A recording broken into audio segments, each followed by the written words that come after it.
Μέλη φιλοζωικών οργανώσεων προσπάθησαν να λιτζάρουν τον 47χρονο κατά τη μεταφορά του στα δικαστήρια. Δεν είναι δυνατόν ένας άνθρωπος ο οποίος δολοφονεί εμψυχρό ένα ζώο που του αφιέρωσε 14 χρόνια από τη ζωή του να βρίσκεται και να κυκλοφορεί ανάμεσά μας.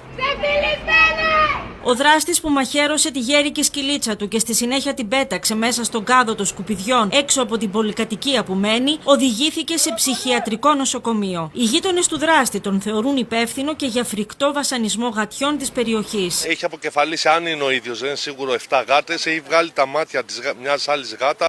It's very clear that people care about animals when they see cases of animal cruelty like this. They're not just upset, they're outraged. I mean, check out some of the comments.